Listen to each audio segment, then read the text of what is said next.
Hola a todas y todos. Ahora que hemos entrado en esta etapa número 2 del COVID-19 aquí en México, mucho del enfoque que se le ha dado tiene que ver con todo el aspecto de carácter biológico. Es decir, la enfermedad en este sentido se ha ido desmenuzando acerca de cuáles son los malestares que se pueden tener. Sabemos que es la tos, una sintomatología de resfriado, dificultades para poder respirar y todo ello. Sin embargo, hay un tema que no se ha tratado y que tiene que ver con el asunto de la salud mental. Es decir, que a través de esta enfermedad del COVID-19, ¿cómo puede afectar precisamente nuestra salud mental? Y eso tiene que ver con esta cuarentena que estamos vivenciando y en donde son necesario colocar varios elementos para el análisis y la reflexión. En ese sentido, les queremos comentar que existen diferentes habilidades, habilidades sociales, habilidades emocionales y habilidades cognitivas que forman parte de nosotros. Es decir, aunque nosotros teóricamente no conocemos de qué se trata, todos los días las utilizamos de una u otra forma. En este caso, hoy vamos a hablar de una habilidad social que es la empatía. ¿Qué es la empatía? La empatía no es otra cosa nada más que ponernos en el lugar del otro. Es decir, yo como en este caso una persona que puedo cohabitar con otros integrantes de la familia, tengo que tener la capacidad de colocarme en el lugar de mi pareja, en el lugar de mis hijos, o en el lugar de mis padres, o en el lugar de mis suegros, y visualizar desde el punto de vista de ellos lo que estamos experimentando con este encierro. ¿Por qué es importante esto? Porque a partir de ahí es como se pueden ir poco a poco eliminando muchos conflictos. Miren, les voy a poner un ejemplo muy concreto. Aquí tengo un libro, ustedes lo que están viendo es la contraportada, yo lo que estoy apreciando es la portada. Si yo lo veo desde esta perspectiva, mi punto de vista siempre va a estar centrado en lo que yo observo, que es la portada, y el de ustedes es la contraportada.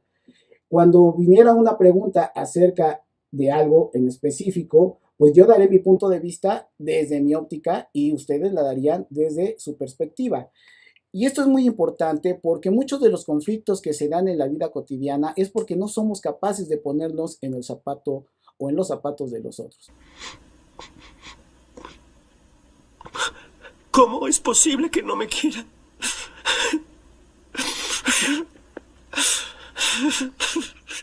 Voy a poner ejemplos muy concretos. En el caso de los niños, miren, ahorita los niños pues están en una situación que difícilmente muchas generaciones habíamos vivido. Es la primera vez que se manifiesta un encierro de esta naturaleza. Ni siquiera en el 2009, con lo que fue la influenza, se vivió de esta magnitud un encierro que en este momento tenemos. Entonces los niños están experimentando esta situación y desde luego son los niños que nosotros educamos, son los niños que nosotros hemos criado. Y a partir de ahí, pues ellos con sus características están en nuestros hogares. Pueden ser niños bien educados o niños mal educados. Y yo soy el enfermo. Niños que tienen mucha actividad, que tienen mucha energía.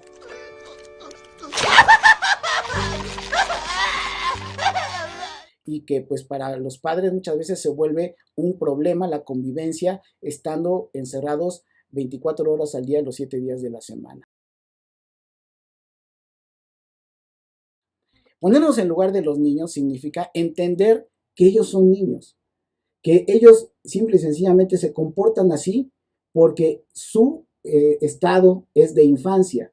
Y si ellos quieren jugar, si ellos quieren gritar, si ellos no quieren hacer la tarea, si ellos quieren estar viendo la televisión y todo eso, es porque son niños. No podemos nosotros pensar que son adultos chiquitos. Ellos se van a comportar así. Quien tendrá que tener la capacidad de adaptación somos los adultos en relación a los niños. Si los educamos de manera correcta, entonces los niños en ese momento tendrán observación de una disciplina, de una serie de valores que no contrastarían con la forma como nos relacionamos con ellos porque formarían parte de un todo integral de la familia. Sin embargo, si no es así, pues obviamente vamos a chocar porque los niños son desordenados, porque son indisciplinados, porque gritan, porque no se pueden estar quietos y entonces ahí entra un conflicto. Entonces, lo primero que tenemos que pensar es de que nos tenemos que poner en todo caso del lado de los niños para entenderlos y a partir de ahí evitar conflictos de gratis. En relación con nuestras parejas pasa lo mismo. Por ejemplo, ante la situación de crisis económica que se está viviendo en las familias, es importante que se dialogue con la pareja. Hay gente que tiene la posibilidad por sus empleos de estar en casa y que le sigan sufragando su salario, pero hay gente que no puede hacer eso y tiene que estar saliendo a trabajar o los dos o uno, dependiendo si es una familia monoparental o si son familias más ampliadas de diferente tipo, y eso se tiene que conversar porque un aspecto muy importante de estrés en las familias es precisamente la falta de recursos y hay que ponernos en el lugar del otro tanto la pareja masculina como la femenina, entender el punto de vista del otro, que ante la falta de recursos, seguramente hasta para comer o cubrir todas las necesidades básicas, pues entra este proceso de estrés. Eso no quiere decir que se justifique cualquier tipo de agresión o de violencia. Lo que se tiene que entender es desde esa perspectiva qué está pasando, qué está sucediendo y se tiene que dialogar en las familias. Y se tiene que dialogar precisamente para evitar los conflictos que vayan deteriorando el estadio en esta cuarentena dentro del núcleo familiar. También pongamos en perspectiva, pongamos de lado de lo que están vivenciando los adultos mayores. ¿Por qué? Porque todo lo que se ha dicho es que son personas que son muy proclives a poder tener esta patología y que seguramente desencadenaría en actos fatales. Entonces, también ellos pueden estar viviendo angustia, desesperanza, estrés, obviamente también, y tendremos que tener esa capacidad, todos los integrantes de las familias, esta posibilidad de ponernos los zapatos de los otros. Incluso se pueden hacer juegos de dinámica en donde podríamos adquirir los diferentes roles. Por ejemplo, yo me pondría el nombre de mi pareja femenina ponerse mi nombre, entre los hermanos ponerse nombres diferentes, incluso los niños podrían asumir el rol a veces de papás y hacer un juego colectivo para ver cómo nos comportamos. Eso es muy importante porque así es como nos ven las personas con las que interactuamos todos los días. Es muy sencillo, se hacen unos papelitos, se ponen en la frente y entonces se comporta la persona que tiene ese nombre como se estaría comportando en este caso los papás, los mamás o los niños. Por ejemplo, sería muy saludable que los padres se pongan en el lugar de los niños y que los niños tuvieran que controlarlos a ustedes y ustedes hacer todo lo que hacen los niños. Entonces, eso sirve para poder en ese momento ejemplificar lo que se está viviendo en la familia y que permite sacar toda esta parte de emociones, toda esta parte de situaciones en donde si no se expresa, si no se platica, si no se dialoga, si no se deja claro, pues es algo que nos vamos comiendo. Estas emociones que son muy dañinas, que nos van haciendo todos los días muy, pero muy infelices y acumularlo durante toda una cuarentena está muy complicado. Así que esta habilidad social que tiene que ver con lo que es el ponerme en el lugar de los otros es fundamental. Solamente en el núcleo familiar, no. También habría que visualizarlo en lo que es la sociedad en su conjunto. Entender que si algunos podemos quedarnos en casa y otros no, no en ese momento linchemos a los que no se pueden quedar, porque pues obviamente tienen que satisfacer sus necesidades prioritarias. Hemos visto también cómo la gente les falta la empatía con los equipos de salud. Estamos visualizando gente que agrede a las enfermeras, a los médicos, que están en primera fila poniendo sus vidas para atender a otras personas y hemos visto cómo los han estigmatizado, incluso los han agredido porque al ver que son médicos o ver que son enfermeras, trabajadoras sociales, camilleros y todo ello, inmediatamente les dicen que ya están contagiados y que se alejen incluso con agresiones verbales. Entonces, pongámonos en el zapato de los otros. El ejercicio de la empatía es muy importante. Consulten por ahí en YouTube o en las redes sociales lo que significa la empatía con más teoricismo si quieren.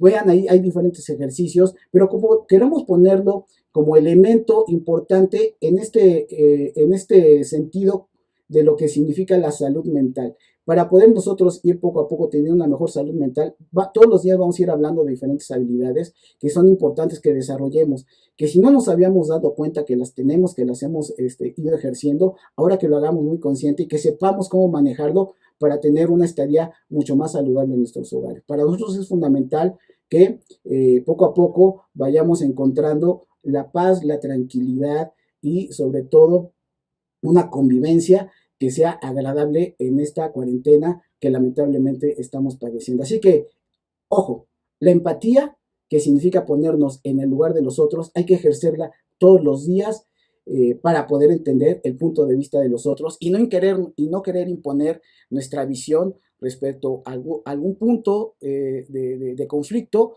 o sobre las emociones que pueden sentir o pueden tener las otras personas. Y algo muy importante, nunca debemos de estigmatizar a nadie, entendamos por qué se sienten así las personas. Bueno, pues ya saben que si les gusta lo que aquí decimos, manita arriba, y pues estamos ahí revisando otros temas que poco a poco se irán subiendo en este canal. Hasta la próxima.